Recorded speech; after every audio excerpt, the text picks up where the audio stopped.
War has always been a story of ambition, desperation, fear, and the relentless search for advantage. From the moment humans learned that a sharpened stick could decide the fate of tribes, conflict became a laboratory for innovation.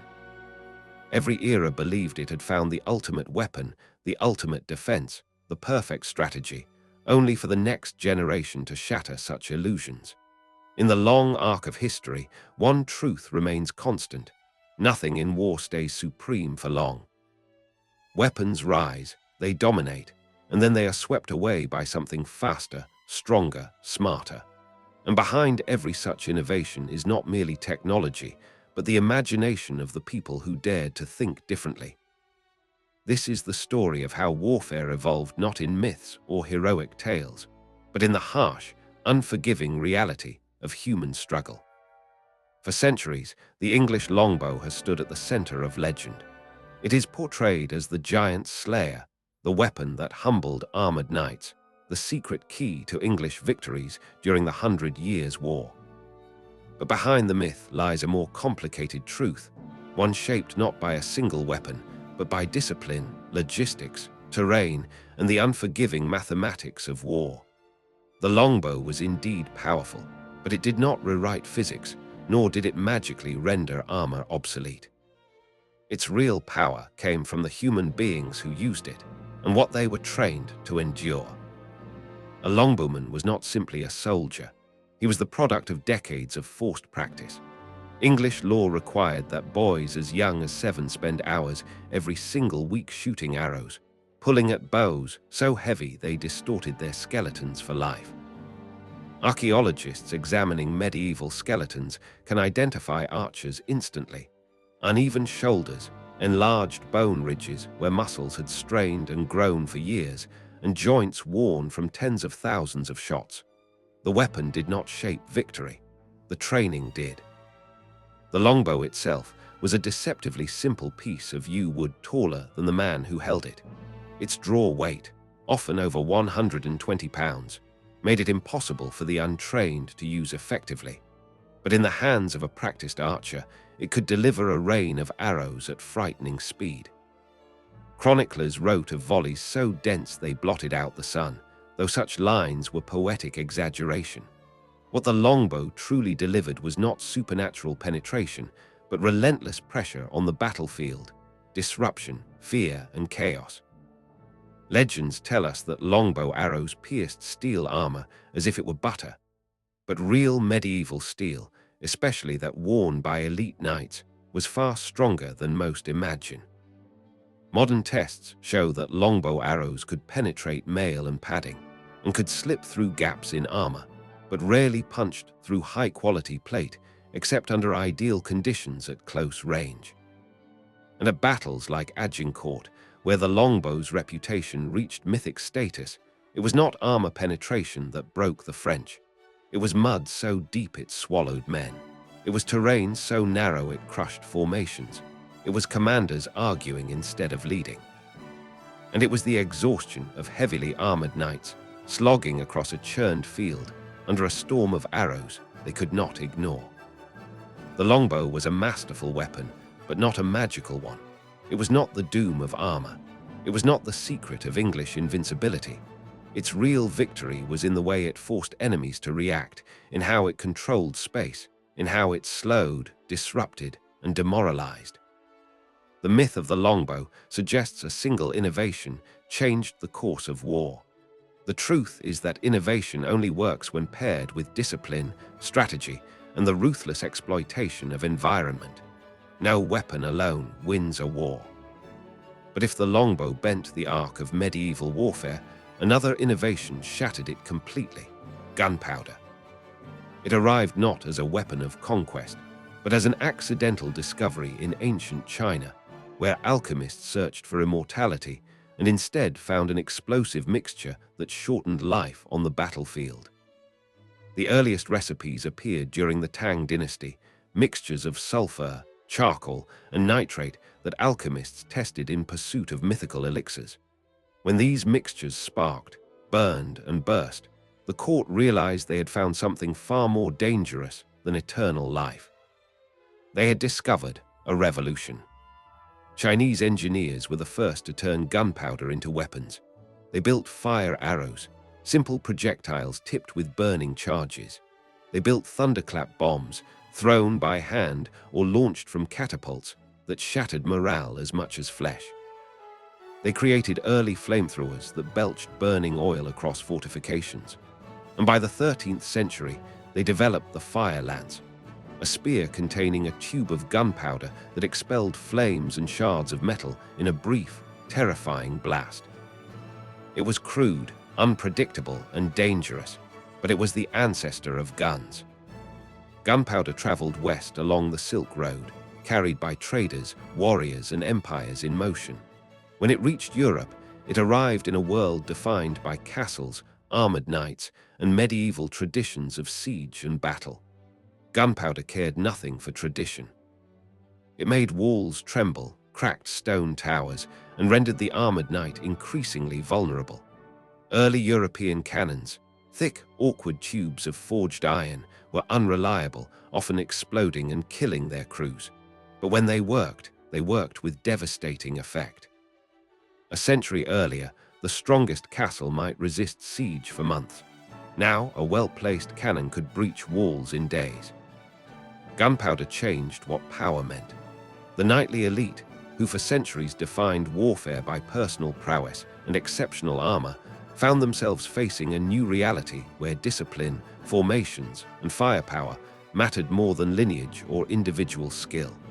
The shift was not immediate.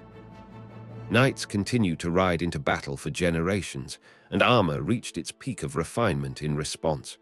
But in the long struggle between armor and gun, the gun won, not because it was instantly superior, but because it was scalable. Anyone could be taught to fire. Anyone could join the ranks of a gunpowder army. And the rise of firearms democratized warfare in a way the longbow never could. The myth of gunpowder is that it instantly ended the medieval world. The reality is that it took centuries of iteration, failure, and trial. Early guns were wildly inaccurate. Their rate of fire was slow. Their effectiveness relied heavily on weather, powder quality, and craftsmanship. Yet every decade brought improvements: stronger barrels, better powder, more reliable mechanisms. By the 16th century, the battlefield was ruled not by armored elites, but by masses of soldiers whose power came from coordinated volleys rather than heroic charges. The gun did not end war. It simply made war louder, deadlier, and more dependent on logistics than ever before. But even gunpowder, for all its transformative power, could not prepare the world for what came next. The industrial age birthed machines of war unlike anything humanity had ever seen. Steam engines, steel production, mechanization, all of it converged in the early 20th century to create something entirely new: the tank.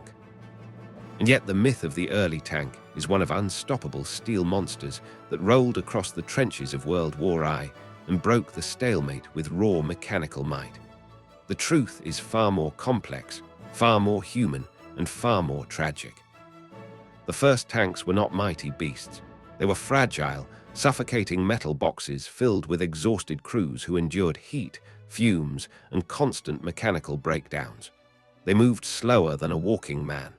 Their engines overheated. Their armor could be pierced by artillery, grenades, and even concentrated rifle fire at close range. Inside, the noise was deafening, the fumes toxic. Many tank operators lost consciousness before reaching battle. And yet, flawed as they were, the tanks represented something revolutionary: mobility in a world frozen by trench warfare. The idea behind the tank was simple. Machine guns had made mass infantry charges suicidal. Artillery had made open ground a death sentence. Barbed wire had turned the battlefield into a giant trap. The tank was designed to cross trenches, crush wire, and shield soldiers from bullets as they advanced. But the early models often failed catastrophically. Some never reached the battlefield. Some became stuck in craters. Some broke down after minutes of operation. What truly mattered was not their performance, but their psychological effect. For the first time, Soldiers saw armored beasts advancing no matter how many bullets they fired. Even if the tank barely functioned, the idea it represented, technological inevitability, was enough to fracture morale. As tank designs evolved, so did military strategy. Armies began to realize that tanks were not infantry support machines. They were independent weapons of maneuver, capable of shaping the entire battlefield. When this realization collided with improved engines, better suspension, and more reliable armor, warfare entered a new era. Mobility became king. Static defense became vulnerable, and the century-old concept of trench warfare was swept away by steel and speed. But no weapon, no matter how advanced, operates in isolation. For every offensive innovation, history offers a defensive response. And few defenses were as transformative as the evolution of fortresses across centuries. The earliest fortifications were simple palisades and earthworks designed to slow attackers. But as weapons changed, so did the architecture of defense. Stone walls rose, towers multiplied, and castles became symbols of power as much as strongholds of war. Yet with gunpowder came the end of vertical walls. Cannons shattered stone easily, forcing engineers to think differently. Thus emerged the Star Fortress, a masterpiece of geometry. Angled bastions, low, thick walls, overlapping fields of fire, structures designed not to resist cannon fire, but to absorb and deflect it. These fortresses turned sieges into elaborate chess matches, where attackers needed mathematics and engineering more than brute strength. But no fortress was impregnable forever. As artillery improved, fortifications adapted. As artillery improved again, fortifications adapted once more. The dance between attack and defense continued, each innovation pushing the other forward. And yet, some of the most powerful weapons ever created were invisible. Codes and ciphers, tools of secrecy, deception, and intelligence, wielded influence as great as any army. Ancient generals used rudimentary ciphers to protect messages, but as war grew more complex, secrecy became paramount. Simple letter substitutions evolved into sophisticated encryption methods. Hidden messages decided battles long before swords were drawn. And by the 20th century, cryptography became a battlefield of its own. Machines like the Enigma attempted to render communication unbreakable, while mathematicians and codebreakers fought to expose the secrets buried within strings of letters. Armies marched, tanks rolled, guns fired. But behind the scenes, a silent war determined which side acted blindly and which acted with knowledge. The myth of warfare is that battles are won by strength, courage, or superior weapons. The reality is far more intricate. War is shaped by innovation, by minds willing to imagine beyond the limits of their age, by those who see not what war is, but what it could become. The longbow, gunpowder, the tank, the fortress, the cipher, each one reshaped the world not because it was perfect, but because it forced humanity to evolve. War does not evolve smoothly. It lurches forward through sudden shocks, unexpected failures, and breakthroughs born of desperation. After the first tanks crawled across the shattered landscape of World War I, the world understood that a new age had begun. Yet even then, few grasped the true implications. Many generals saw the tank merely as a novelty, a supplemental tool to support infantry. They clung to the old doctrines of massed rifle lines, cavalry charges, and static defense. But as always, innovation does not wait for permission. Between the wars, engineers, theorists, and dreamers pushed the idea of armored warfare into territory the old guard struggled to understand. Some nations resisted the future, others embraced it. In Germany, thinkers like Heinz Guderian saw the tank not as a mobile shield, but as a spear, fast, coordinated, and devastating. Britain had pioneered tank warfare, but budget cuts and internal hesitation dimmed its advantage. France built powerful tanks, but tethered them to slow doctrines. The Soviet Union constructed massive armored forces, but purged many of the minds that understood how to use them. Each nation held a piece of the future, but failed, in its own way, to grasp the whole. And so the world entered World War II with wildly different visions of what tanks could be.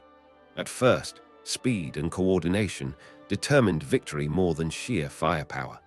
Light tanks darted through unprepared defenses. Radios became as critical as armor. Commanders learned that a tank without communication was blind, deaf, and alone. But as war consumed continents, tank warfare changed yet again. Armor grew thicker, guns grew larger, engagement ranges stretched farther. What began as a vehicle to cross trenches became a symbol of industrial dominance. The myth of the unstoppable tank grew in the public imagination, but the truth was far more brutal. No tank was invulnerable. Every battlefield innovation produced a countermeasure: anti-tank guns, mines, shape-charge explosives, ambush tactics. The shock of early armored warfare faded as the world adapted. The tank remained potent, but no longer a miracle. It was simply one piece in the growing machine of industrialized war.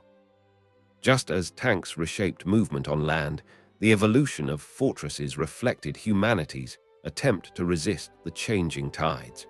The medieval castle had once been the cornerstone of power. Thick walls, soaring towers, and strategic positions on hills and rivers made them nearly impregnable until gunpowder arrived. Suddenly, the old designs became death traps. Tall walls crumbled, towers collapsed. The age of the castle ended, replaced by a new geometry of war. The Star Fort, with its angled bastions, sloped walls, and intricate layers of defense, became the new symbol of military engineering. These structures transformed war into a science. Attackers could not simply charge. They had to dig trenches, build parallels, erect batteries, and slowly advance in a ritualized dance of methodical destruction. Siege warfare turned into a contest of endurance and logistics. The fortress could not dominate the battlefield as the castle once had, but it could shape campaigns, halt armies, and buy time for reinforcements. It was not about invincibility, it was about strategy. But even the Star Fort could not hold back the future. Artillery improved. Explosives grew more powerful. The balance tipped once more. In the 19th century, fortifications evolved again, becoming buried networks of concrete and steel, invisible until an enemy stumbled upon them. Trenches, bunkers, and underground corridors redefined the idea of defense. And yet, just as with castles, each innovation had an expiration date. By the time of World War I, fixed defenses could hold ground but could no longer decide wars. The Western Front became a vast, immovable scar, stretching for hundreds of miles, a reminder that when defense becomes too strong, war itself can freeze. Then came the fortress complexes of the early 20th century, like the massive French Maginot Line. It was a marvel of engineering, a modern labyrinth of guns, tunnels, and armored casemates, but it represented a fatal misunderstanding of warfare's direction. The Maginot Line did not fail because it was weak. It failed because the world had changed. Mobility, not fortification, would define the next era. Tanks bypassed the line, cutting off the static defenses that had consumed so much effort. The soldiers within these modern fortresses fought bravely, but bravery was not enough. The world had stepped into an age where the battlefield no longer respected walls, no matter how thick or elaborate. As fortresses fell from prominence, another form of defense rose, a defense built not of stone or steel, but of secrecy. Codes and ciphers evolved from simple tools used to protect messages into powerful weapons that determined the fate of nations. From ancient times, generals understood the value of concealed communication. Spartan warriors used the citale, a leather strip wrapped around a rod, revealing hidden messages only when placed on a rod of identical size. Julius Caesar used a substitution cipher to shift letters and obscure military orders. These early forms of encryption were simple but effective for their time. As literacy and record-keeping spread, codes became more complex. Diplomats used codebooks, Merchants protected trade secrets. Kings concealed their intentions. But no period transformed cryptography like the 20th century. Radios allowed communication across continents, but every transmission risked interception. Nations raced to develop systems that could send information securely over the airwaves. Machines replaced pen and paper ciphers. The most famous of these was the German Enigma, a device of rotors and wiring that generated millions of possible letter combinations. Many believed it unbreakable. Many believed it gave Germany an insurmountable advantage. But no weapon or tool in war is truly invincible. In the quiet corridors of code-breaking centers, mathematicians and linguists worked tirelessly to unravel the mysteries locked within Enigma's electrical circuits.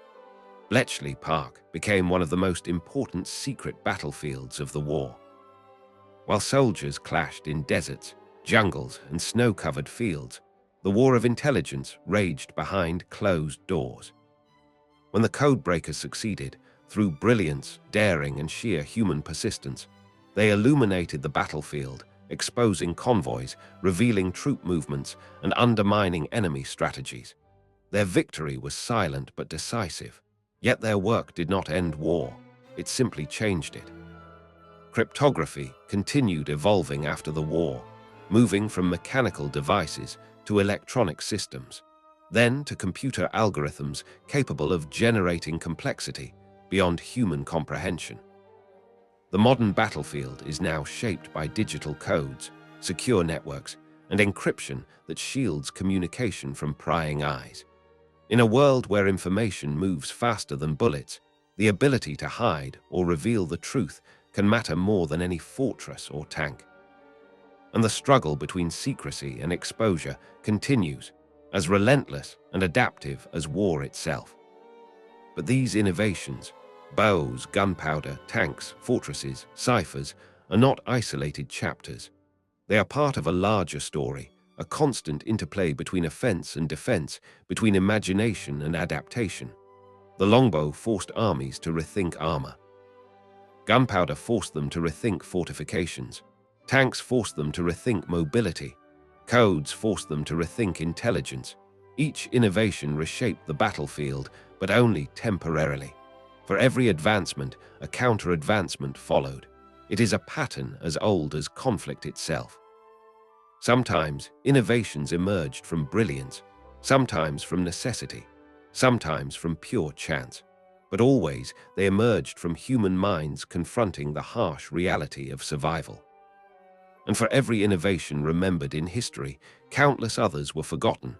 Ideas ahead of their time, prototypes that failed, theories never tested. War is not just the triumph of better weapons. It is the graveyard of thousands of experiments, discarded strategies, and daring gambles that did not succeed. The myth of innovation is that it follows a straight path from primitive to advanced.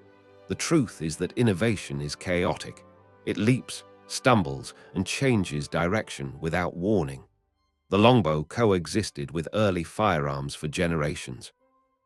Knights fought alongside gunmen long after armor was supposedly obsolete. Tanks rolled across fields where cavalry still patrolled. Fortresses rose even as artillery grew strong enough to destroy them, and codes evolved as quickly as they were broken. War is not a race where one invention crosses a finish line and becomes supreme. It is a cycle, always moving, always changing. Each generation believes it has discovered the weapon that will define the future. Each generation eventually learns that the future defies prediction. The innovations of one era become the vulnerabilities of the next. Still, there is something profoundly human in this relentless pursuit of advantage. Innovation in warfare is not driven solely by violence. It is driven by creativity, by curiosity, by the desire to solve impossible problems, to build a bow that shoots farther, to craft a fortress that can withstand greater force, to design a machine that can cross terrain no soldier could, to create a code so complex it defies comprehension. These innovations often arise in the darkest moments of history, yet they reveal humanity's capacity to think beyond the present. They show how ingenuity can flourish even in times of destruction. But they also remind us that every step forward in warfare comes with consequences, unforeseen, unavoidable, and often tragic. The story of warfare innovation is not just a chronicle of weapons. It is a reflection of humanity itself, in all its brilliance and brutality, its creativity and its desperation. It is the story of how we continually reshape the world, for better or worse, through the ideas we choose to pursue. Innovation in war often begins far from the battlefield, shaped not by generals or kings, but by the quiet pressures of society, economy, and technology. A weapon appears not because someone dreams of conquest, but because a new material becomes available, a new method of crafting emerges, a new idea sparks curiosity. The longbow was born not from royal decrees, but from communities of woodworkers, hunters, and craftsmen who understood the properties of yew long before kingdoms realized its military value. Gunpowder spread not through armies, but through trade, curiosity, and the restless experimentation of people seeking knowledge. Tanks emerged not only from military necessity, but from the Industrial Revolution's unstoppable momentum, a tide of mechanization that changed every aspect of life. Even codes and ciphers were shaped by the evolution of language, the rise of bureaucracy, and the need to manage the increasing complexity of human societies. But war accelerates innovation in ways peace rarely can. When survival hangs in the balance, ideas that once seemed impossible become essential. Projects that would take decades in peacetime are completed in months. Resources are diverted, minds are focused, and nations push the boundaries of what they believe is achievable. This pressure creates breakthroughs, but it also creates blind spots. For every innovation that reshapes the battlefield, there are hundreds that collapse under their own ambition. War is a crucible that tests ideas ruthlessly. Only the strongest, simplest, or luckiest survive. To understand how innovations truly succeed, one must understand the interplay between concept and context. Take the longbow. Its power did not lie in its range alone, nor in its penetration, but in the logistics and culture that supported it. England's economy, legal system, and social structure created a society of archers. If another nation had adopted the longbow without replicating this environment of lifelong practice, the weapon would have failed. And in fact, many nations tried and failed to make their own longbow corps. They discovered that the weapon without the training was nothing. Gunpowder faced similar context. When it arrived in Europe, some believed it a miracle, while others dismissed it as dangerous nonsense. Early cannons were unpredictable. They injured their crews as often as they harmed the enemy. Armies accustomed to siege engines, trebuchets, and traditional tactics struggled to integrate explosive weapons into their doctrines. Only when metallurgy improved, when casting techniques advanced, and when gunpowder itself became more stable, did artillery become reliable. The weapon matured because the world around it matured. Tanks, too, required more than steel plates and engines. They required fuel supply lines, repair crews, transportation networks, and commanders willing to abandon old doctrines. Nations that understood this broader context succeeded. Those that did not watch their armored forces fail. The idea of the tank was simple. The execution required a revolution in thinking. And cryptography, its success depended not only on clever codes, but on the people who used them. A code is only as strong as the discipline behind it. Many of the most secure systems in history fell to human error, a repeated phrase, a careless operator, a captured codebook. Innovation, no matter how brilliant, is vulnerable to human weakness. But just as innovation depends on context, it also shapes it. The introduction of the longbow changed not only warfare but social structure. Archers gained new prominence in English society. Gunpowder did not just transform armies, it reshaped cities, politics, and industry.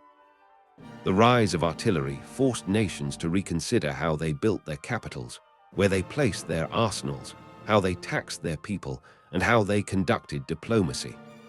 Tanks influenced infrastructure, pushing nations to develop better roads, fuel refineries, and manufacturing plants. Cryptography influenced intelligence agencies, bureaucracies, and even technology markets. This interplay between innovation and society creates ripples that extend far beyond the battlefield. A new weapon changes not only who wins battles, but how nations are governed, how economies function, and how people live their daily lives. War may be the catalyst, but its consequences reach every corner of civilization. If we look deeper into the myth-making surrounding warfare innovations, we see patterns. Every powerful weapon becomes the subject of legend. Every new invention gains a reputation greater than reality. Human beings are drawn to stories of miracle weapons and decisive technologies. The Greeks had their divine thunderbolts. The medieval world had its enchanted swords. The 20th century had its super tanks and ultimate guns. Modern times have their own myths of precision strikes and flawless intelligence. The longbow myth suggests that one weapon turned common men into unstoppable forces. Yet longbowmen were neither unstoppable nor common. They required immense training and discipline. Without terrain, tactics, and luck, their arrows alone could not win battles. The gunpowder myth claims cannons ended the age of castles overnight. But castles continued to be built for centuries, evolving alongside the weapons designed to destroy them. The real story is one of adaptation, not sudden transformation. The tank myth tells of armored giants dominating battlefields through sheer might. But early tanks were vulnerable, unreliable, and often more terrifying to their crews than to their enemies. Their success came not from strength alone, but from integration into larger strategies. The cipher myth suggests that secret messages alone won wars. But codes were only one part of vast intelligence systems involving spies, analysts, mathematicians, and commanders who knew how to use the information. Myths simplify, reality complicates, but in that complexity lies the true human story. Consider the longbowmen of Agincourt. Popular imagination pictures knights falling like leaves before a storm of arrows, their armor useless. But the battlefield tells a different story. The French knights were exhausted, trapped in narrow terrain, sinking in mud churned by thousands of hooves. Their heavy armor, so effective against arrows, became a burden in the mire. Horses stumbled, men fell. Panic spread as formations collapsed. The longbow contributed to this chaos, but it did not create it alone. Victory came from the synergy of weapon, terrain, and tactics. Consider the myth of cannon fire, reducing medieval walls to rubble with a single shot. Early artillery was inaccurate and often dangerous to its own side. Cannonballs bounced unpredictably, caroming off stone rather than shattering it.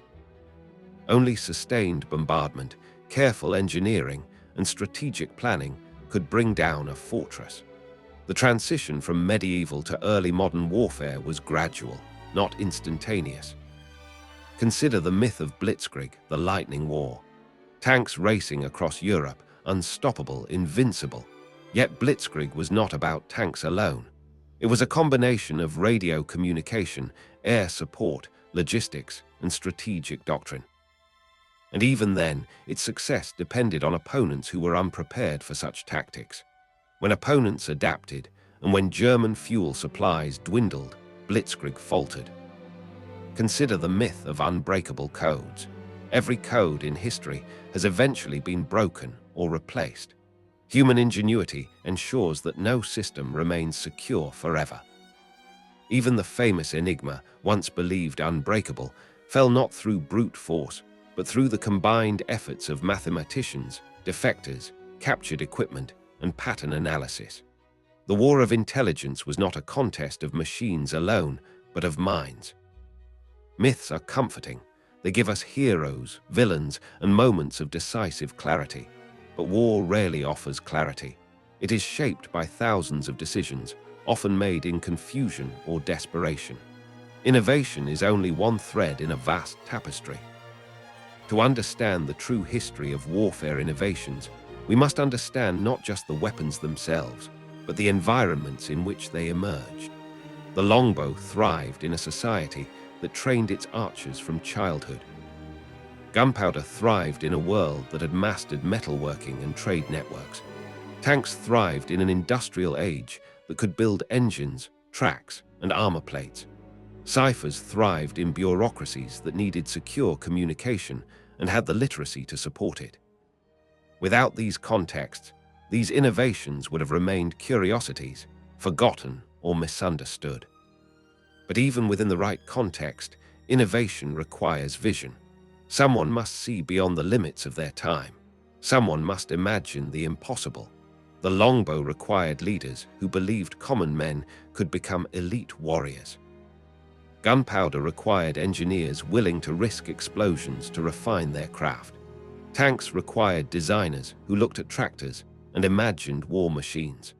Cryptography required thinkers who viewed language not as communication, but as a puzzle to be reshaped. Throughout history, innovation has always been a gamble. It demands resources, time, and risk. Many ideas fail. Some succeed only partially. A few change the world, and even then, they do not do so alone. Behind every innovation, there are countless unnamed individuals.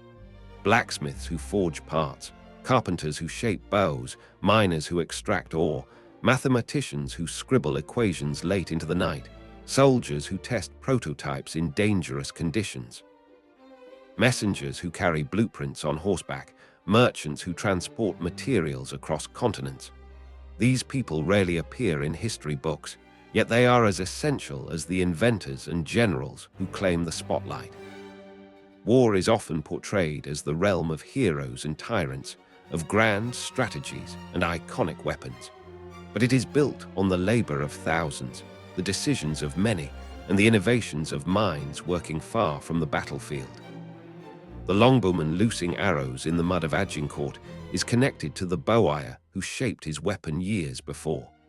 The cannon firing at a fortress is connected to the miners who dug sulfur and saltpeter from the earth. The tank rolling through smoke is connected to the factory worker who riveted its plates. The coded message reaching a general's desk is connected to the cryptanalyst who spent months cracking patterns that others overlooked. To understand warfare innovations is to understand the web of humanity behind them. And yet, for all this complexity, one truth remains: innovation in war is always temporary. No weapon stays dominant forever. No invention remains unmatched. Each breakthrough plants the seeds of its own destruction by forcing opponents to adapt.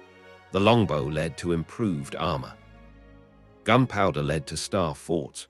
Tanks led to anti-tank weapons. Ciphers led to code breaking. Every innovation triggers a reaction, a counter-innovation, a new challenge. This cycle is not merely technological, it is philosophical. As long as humans wage war, they will seek advantage. As long as they seek advantage, they will innovate. And as long as they innovate, they will alter the world for generations to come. History teaches us that innovation in war is never simply about creating something new. It is about redefining possibilities. It is about finding a solution to a problem that seems unsolvable. But once a problem is solved, a new one emerges.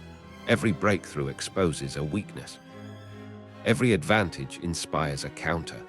And so the arms of ingenuity stretch forward in an endless tug of war between destruction and defense, ambition and caution, progress and peril. Consider the longbow once more, not as a weapon, but as an idea. It was a way to project force across distance with unprecedented speed. It allowed common soldiers to threaten armored elites. It democratized lethality, but it also exposed vulnerabilities. Armorers thickened breastplates. Engineers redesigned fortifications. Cavalry tactics changed. The weapon did not create dominance, it created disruption.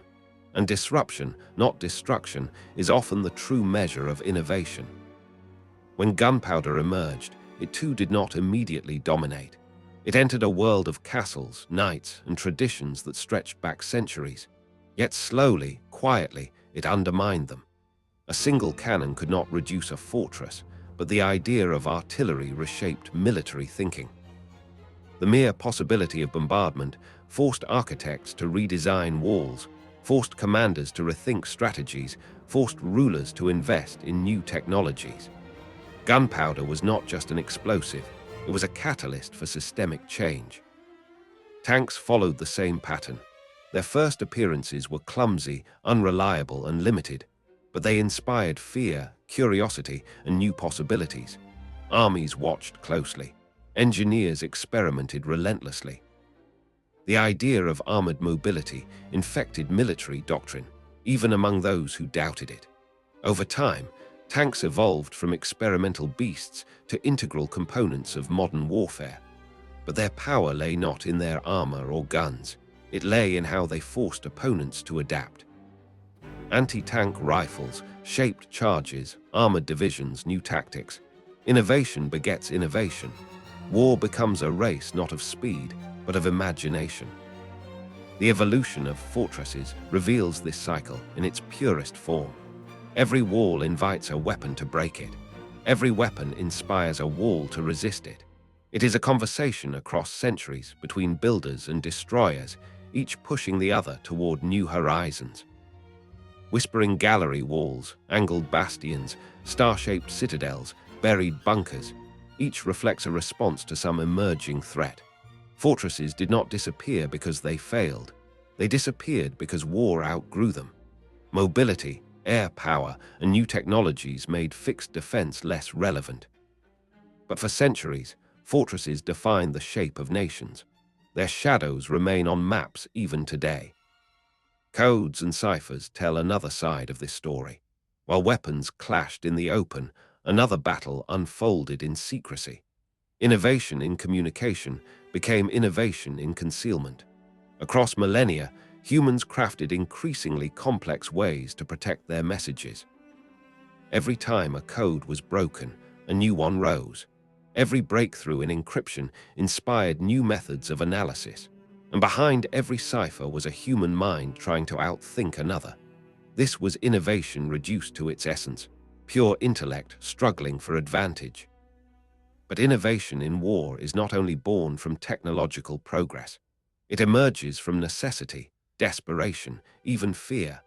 When a nation faces overwhelming odds, creativity becomes a survival instinct. When resources run low, improvisation becomes a weapon. Some of history's greatest innovations emerged not from abundance, but from scarcity. Think of the English ships that relied on longbowmen because metal for armor was expensive and labor for training knights was limited. Their supposed superweapon was in part a response to economic reality. The power of the longbow was as much about circumstance as design. Think of the Chinese engineers who developed early gunpowder weapons in an era of constant frontier threats. Their innovations were not luxuries, they were necessities. Each explosive device was an answer to a question posed by looming dangers. Think of the tank designers who worked with limited resources, salvaging tractor parts and industrial scraps to build the first armored vehicles. These machines were not sleek or refined.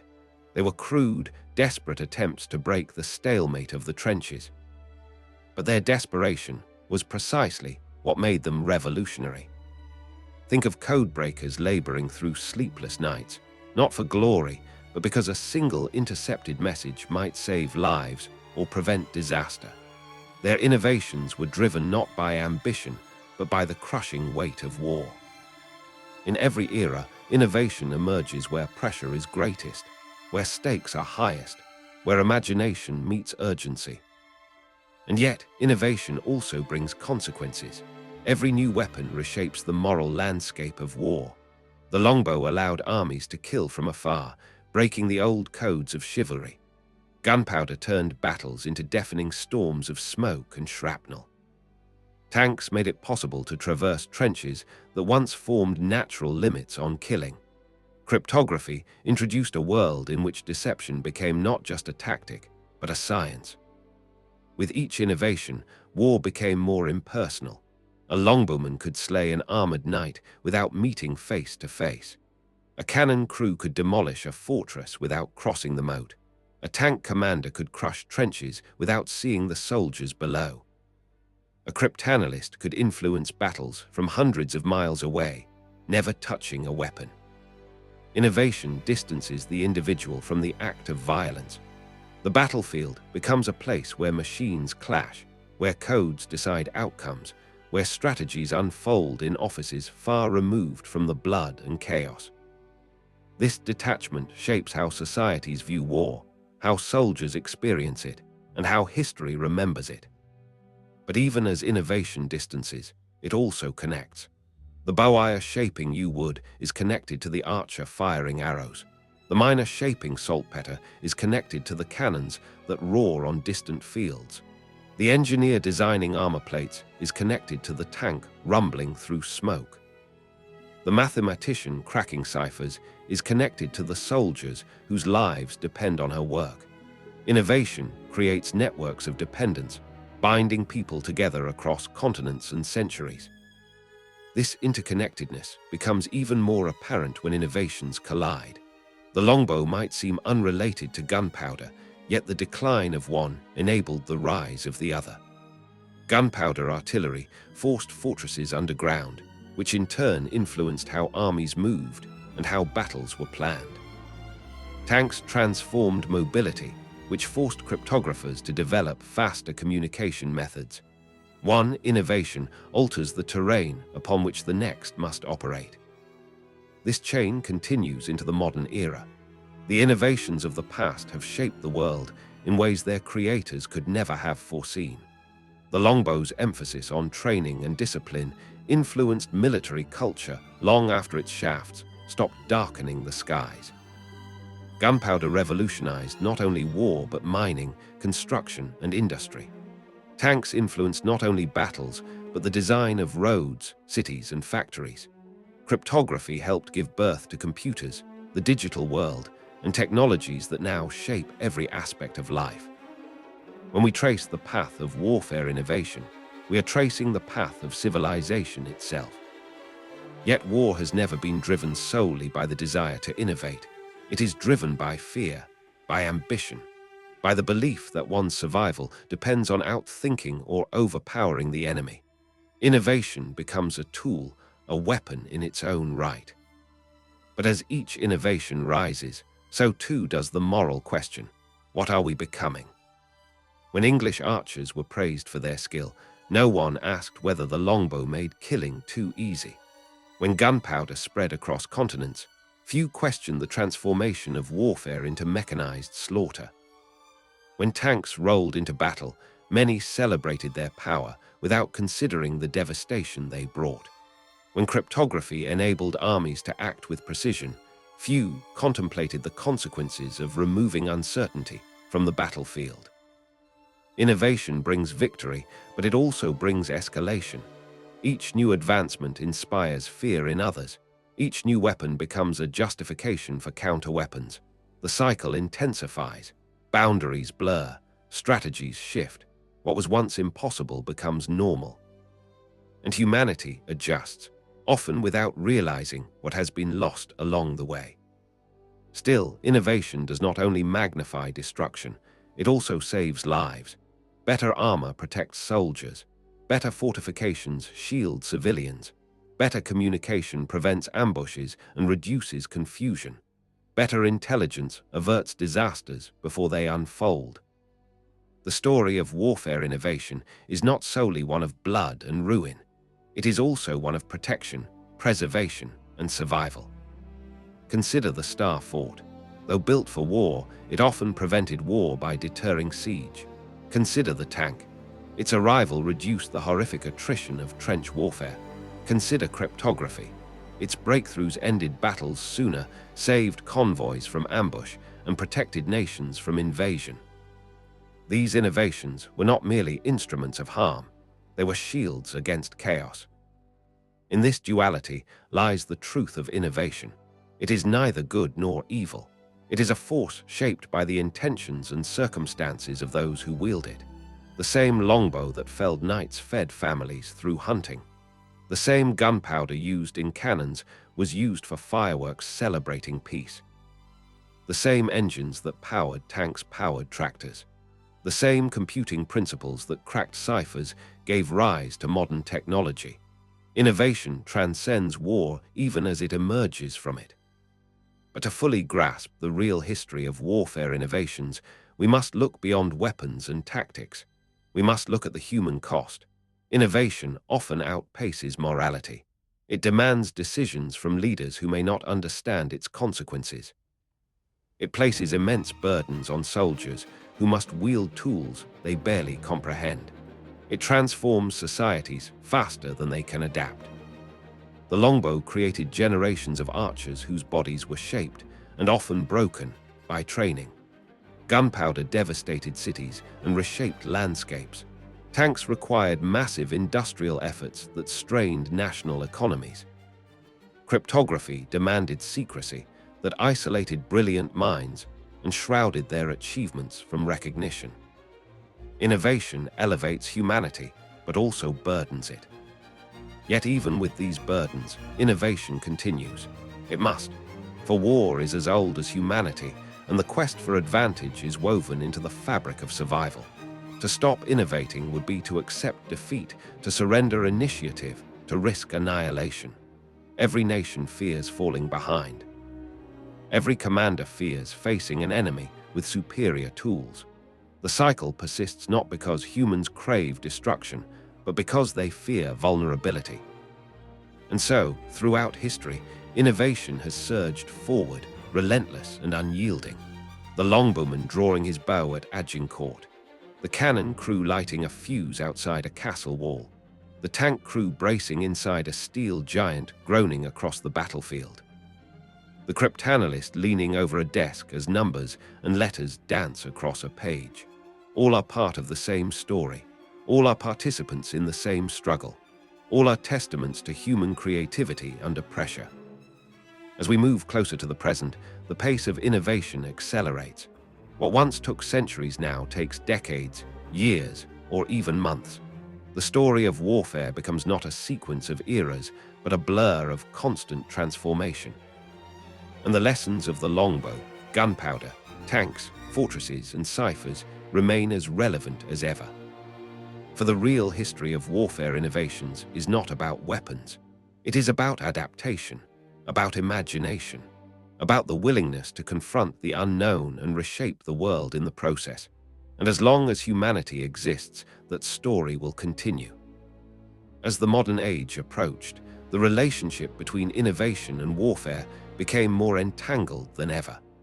No longer were weapons simply tools.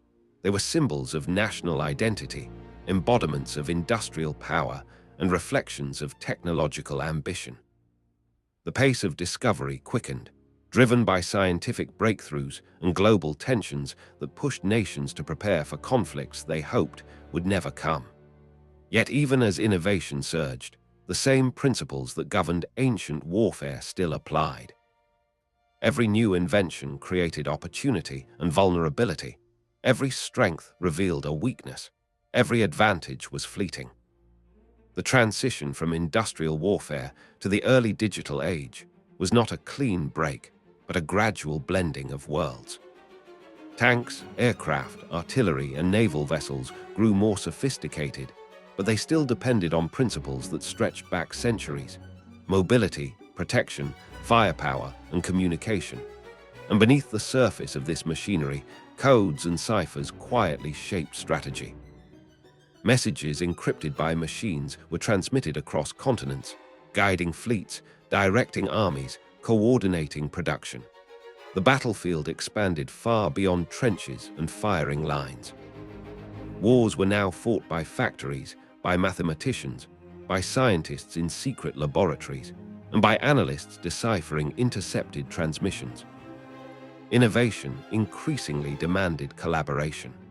The scale of new technologies required teams of specialists working together, engineers designing intricate systems, chemists refining materials, physicists exploring the boundaries of what was possible. Warfare innovation was no longer the product of lone inventors or isolated workshops.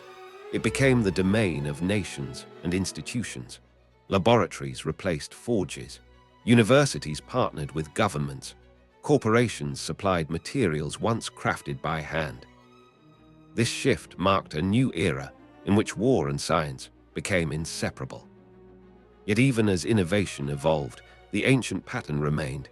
Every breakthrough invited a response. Tanks became more powerful, so anti-tank weapons emerged. Artillery grew deadlier, so counter-battery radars and fortified shelters followed. Aircraft dominated the skies, so anti-aircraft guns and radar systems countered them. Codes grew more complex, so codebreakers devised new methods. The cycle of innovation and counter-innovation accelerated, driven by global conflict and the fear of falling behind. This fear often produced astonishing leaps forward, but it also revealed a darker truth. Innovation does not guarantee understanding. Leaders sometimes embraced new technologies without grasping their limitations. Soldiers were sometimes asked to use tools that were untested or misunderstood. Nations poured resources into weapons they did not know how to deploy effectively. The story of warfare is filled with such missteps, technological marvels rendered useless by poor strategy, flawed communication, or misguided expectations. The early tanks of World War I are a clear example. Their potential was extraordinary, but without doctrine, without coordination, without a unified vision, they faltered. Some nations learned this lesson quickly, others paid dearly for ignoring it. The Maginot Line, though technologically impressive, reflected a misunderstanding of innovation's nature. It was an answer to a past war, not a future one. It demonstrated that even the most advanced structures can fail if they seek to solve yesterday's problems. Codes and ciphers offer another illustration. The Germans believed their machines rendered their communications unbreakable. They placed immense faith in the complexity of their encryption devices. Yet they overlooked the simple truth that human patterns persist. Operators repeated phrases, reused settings, made predictable choices. The machines were strong, but the people using them were flawed. Innovation without discipline becomes illusion. Throughout history, innovation has shown both its power and its fragility. A weapon can change a battle but fail in a war. A code can protect secrets but collapse under scrutiny. A fortress can hold firm against one threat and crumble before another. The real strength of innovation lies not in the tool itself, but in the wisdom to use it properly. And wisdom is rare. As the 20th century progressed, the magnitude of warfare innovation reached unprecedented scales. Yet the same forces that drove longbowmen to train for decades, that pushed engineers to refine gunpowder mixtures, that compelled designers to build armored vehicles, continue to shape decisions. Human emotion, fear, ambition, pride, curiosity remained at the heart of innovation. These emotions fueled progress, but they also clouded judgment, causing nations to embrace certain technologies too eagerly or reject others too quickly.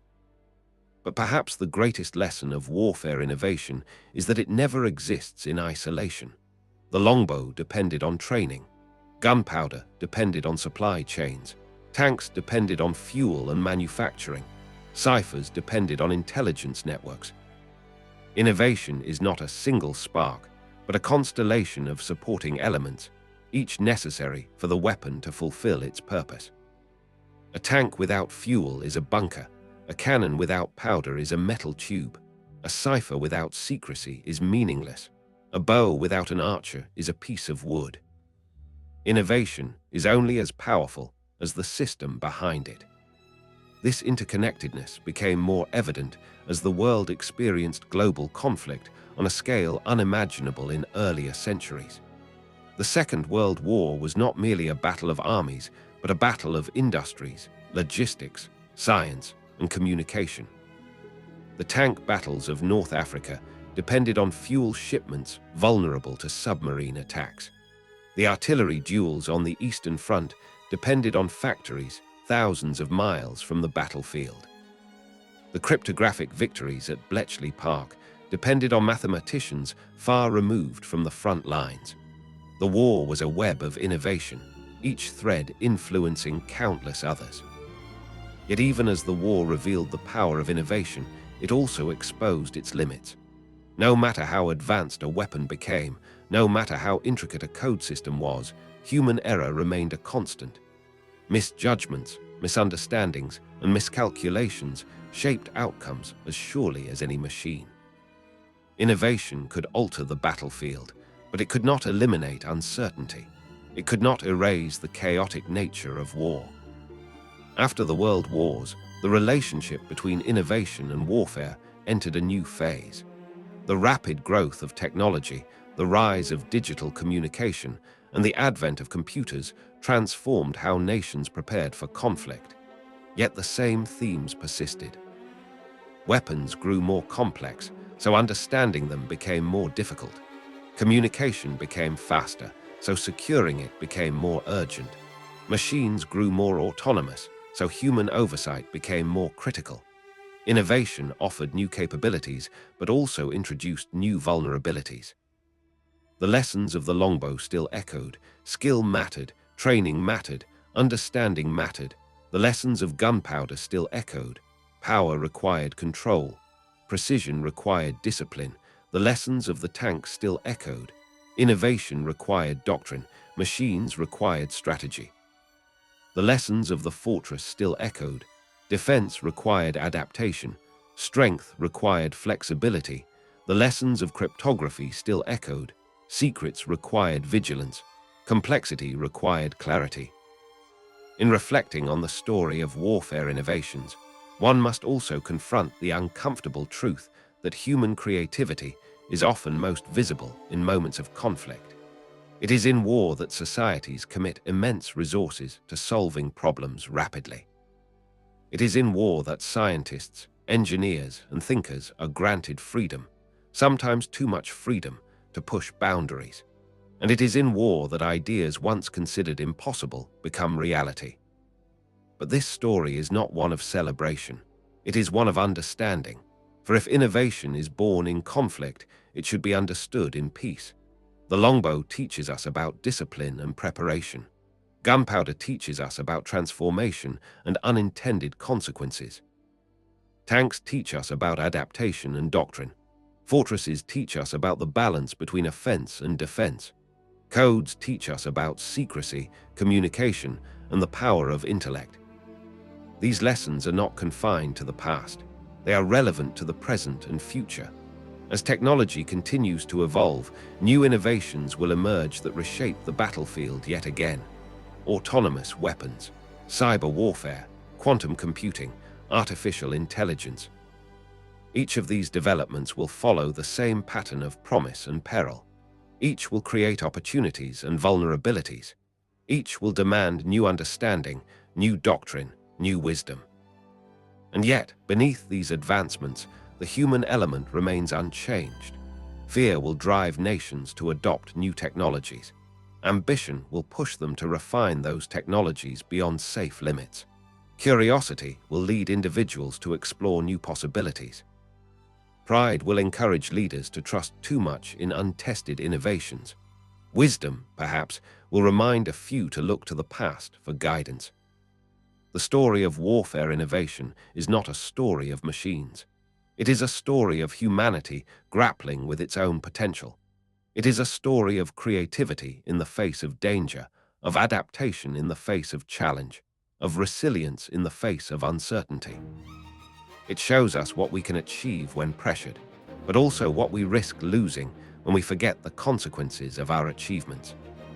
When the longbowmen of England trained from childhood, they could not imagine how their weapon would shape battles for generations. When Chinese alchemists experimented with strange mixtures, they could not foresee the global transformation that gunpowder would ignite. When early engineers bolted crude armor onto tractor frames, they could not predict how tanks would redefine mobility, strategy, and national power. When ancient scribes shifted letters in messages, They could not understand how their ideas would lead to machines that could influence wars fought across the world. Innovation stretches forward, but its roots are deep. To understand where we are going, we must understand where we have been. As the last chapters of this story unfold, one truth becomes clear. Innovation in war is never truly about weapons. It is about solving problems. Sometimes those problems are tactical. Sometimes they are strategic. Sometimes they are political or economic. But always, innovation arises when humans confront obstacles that seem insurmountable. The longbow solved the problem of reaching distant targets with precision and speed. Gunpowder solved the problem of breaching fortifications and empowering infantry. Tanks solved the problem of breaking through static defenses and overcoming terrain. Fortresses solved the problem of resisting superior forces and protecting vital regions. Codes solved the problem of communication under threat. Each innovation began as an answer. Yet answers lead to questions. The longbow raised questions about armor and training. Gunpowder raised questions about national defense and city design.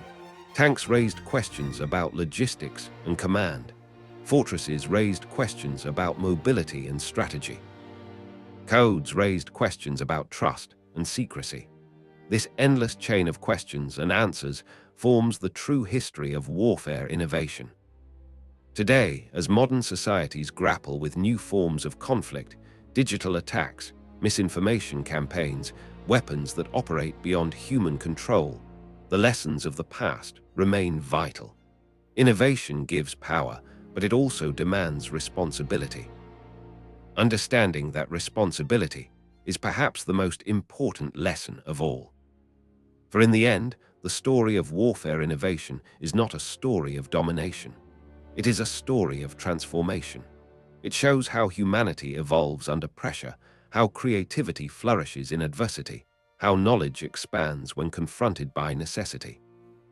It reveals the strengths and weaknesses of human nature, our capacity for both brilliance and folly.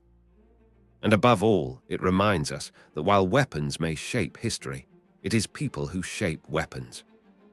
The longbowman drawing his bow with worn hands, the cannon crew bracing for the recoil of their creation, the tank commander navigating through smoke and fire, the fortress builder measuring angles in the sun, the cryptographer piecing together fragments of a broken code.